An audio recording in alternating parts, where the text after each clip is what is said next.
Long, long, long ago, there wasn't an alphabet, and there were no books.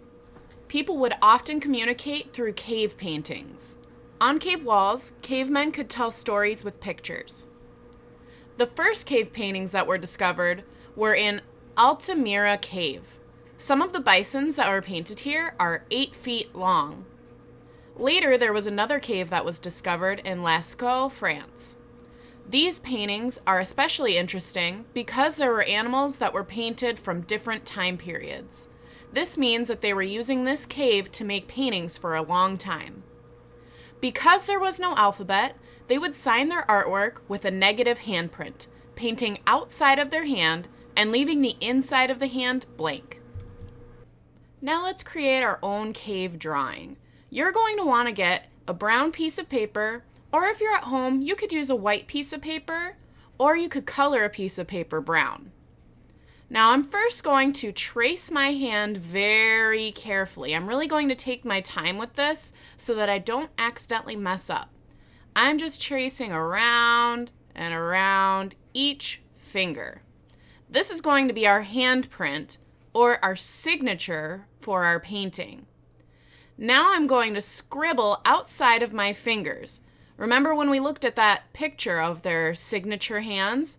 It was colored outside of their handprint. So you want to leave the inside blank, but color in the outside. Make sure you're really taking your time coloring outside of your hand. This way it'll look a lot more neat when you take your hand away.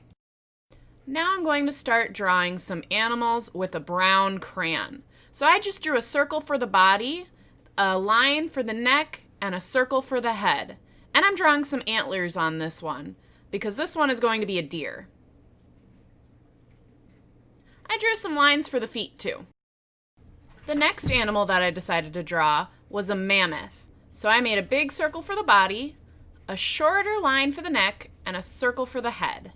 Then I made curved lines coming out of the head for the tusk, and some lines for the legs. Now you can make any animals that you'd like for your cave painting. They could be animals that you see every day, like your dog or your cat, or animals that you think existed back in prehistoric times when cavemen were starting to draw. I also decided to add some animals inside of my handprint, and I made a horse here. So I made sure to add a mane and a tail and some legs. Now that I'm finished with my drawing, I'm going to take and I'm going to crumple up my paper into a ball.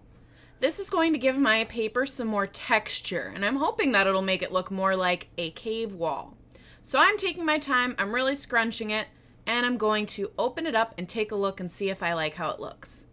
It also made it look a little bit more dirty, which I like, because cave walls weren't super clean. I'm going to scrunch it up again and see if I can get some more texture.